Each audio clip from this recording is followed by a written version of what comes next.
మొత్తం రుణమాఫీ ఎప్పుడు పూర్తి చేస్తావో చెప్పావా? బోనస్ ఎంత ఇచ్చినావు, ఇంకా మిగతాది ఎప్పుడు ఇస్తావో చెప్పావా?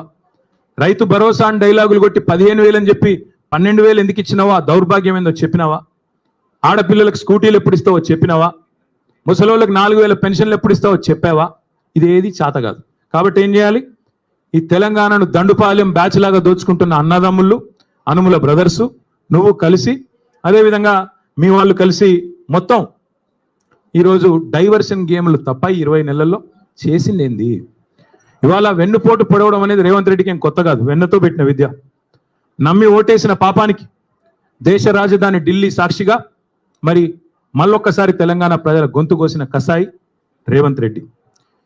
నాడు నోట్ల కట్టలతో అడ్డంగా దొరికిండు, ఈరోజు ప్రజల నోట్లోనే మట్టి కొడతా ఉన్నాడు రేవంత్ రెడ్డి. త్యాగాలు, పోరాటాలు, బలిదానాలతో ఏర్పడ్డ ఈ తెలంగాణకి ఇట్లాంటి నికృష్టుడు ముఖ్యమంత్రిగా ఉండడం అనేది నిజంగా కూడా మనందరికీ అవమానం. కేసీఆర్ గారి ప్రభుత్వంలో 10 ఏళ్ళు ఇదే ఖమ్మం జిల్లాలో కానీ మిగతా ఉమ్మడి జిల్లాల్లో కానీ రైతు పొలంలో నీళ్లు ఉండాలి కానీ రైతు కళ్ళల్లో కన్నీళ్ళు ఉండకూడదని చెప్పి ఒక కమిట్మెంట్తో ఇక్కడ సీతారామ ప్రాజెక్టు కట్టినా, భక్త రామదాస్ కట్టినా, కాళేశ్వరం కట్టినా, పాలమూరు రంగారెడ్డి ఎత్తిపోతల పథకం కట్టినా, చెరువులు బాగు చేయడానికి మిషన్ కాకతీయ, ఇక్కడికి వచ్చేటప్పుడు కూడా లక్కారం చెరువు, అక్కడ పెద్ద ఆర్చి మీద రాసింది మిషన్ కాకతీయ లక్కారం చెరువు అని. అట్లాంటి కార్యక్రమాలు మరి అనుక్షణం తప్పించి మరి 14 ఏళ్ళు ఆనాడు నీళ్ల పేరిట పోరాటం చేసిన, 10 ఏళ్ళు ప్రభుత్వాన్ని నడిపిన కేసీఆర్ గారు ప్రాజెక్టులు కట్టారు. రైతు బాగుండాలని తప్పించి రైతు బంధు పెట్టి, రైతు బీమా పెట్టి, పంటలు కొని బ్రహ్మాండంగా నీళ్ళు అందించి 12వ స్థానంలో ఉన్న తెలంగాణ నంబర్ 1 స్థానాన్ని తీసుకొని పోయారు. కానీ దాని గురించి కూడా నిన్న చిల్లర మాటలు ఢిల్లీలో మాట్లాడిండు రేవంత్ రెడ్డి.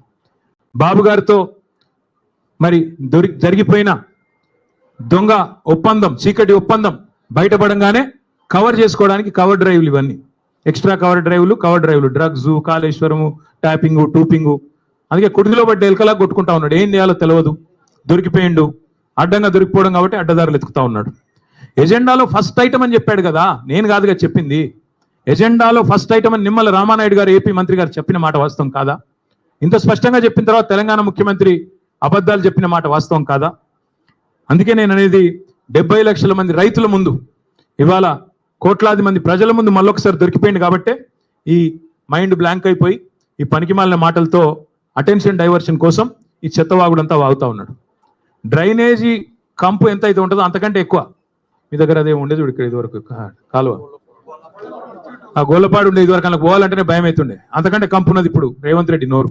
ఆ నోరు తెరిస్తే దరిద్రం గబ్బు తప్ప ఒక్కటంటే ఒక్క మంచి మాట రాదు.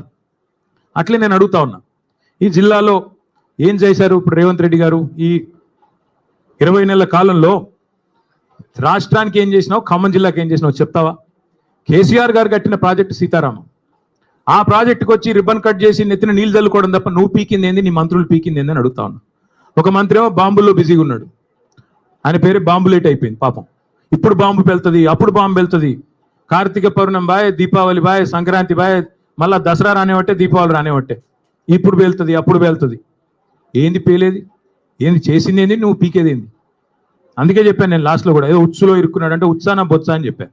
ఇప్పుడు కూడా మళ్ళీ చెప్తా ఉన్నా, మీరు పీకేది ఏమీ లేదు. కాంగ్రెస్ వాళ్ళు 100% చెప్తున్నా, మిమ్మల్ని మాత్రం 420 హామీల విషయంలో ఫుట్బాల్ ఆడే బాధ్యత మాదే.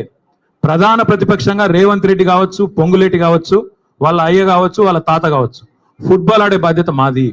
ఇదే ఖమ్మం జిల్లాలో మళ్ళీ బ్రహ్మాండమైన మెజారిటీతో తిరిగి గులాబీ జెండా రెపరెపలు ఆడుతుంది. ఇప్పటికే ఖమ్మం జిల్లా ప్రజలకి మోసం కూడా అర్థమైంది.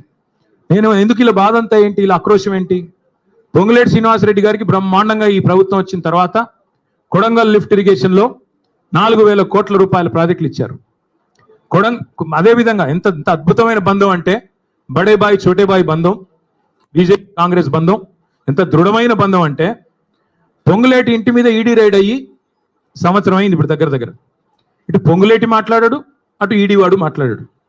ఇప్పటికి నేను 10 సార్లు అడిగాను, ఏం దొరికిందా అంటే మీరు మీడియా వాళ్ళు వేశారు. మీరు పొంగులేటి ఇంట్లోకి నోట్ల కట్టలు కౌంట్ చేయడానికి మెషిన్లు పోతున్నాయని రాశారు, స్క్రోలింగ్లు, బ్రేకింగ్లు. మరి ఏమైంది? ఎవరు అడగరే? వస్తలేడా ఖమ్మానికి? అడగబుద్ధి అయితే లేదా? రాయరా? అడగరా?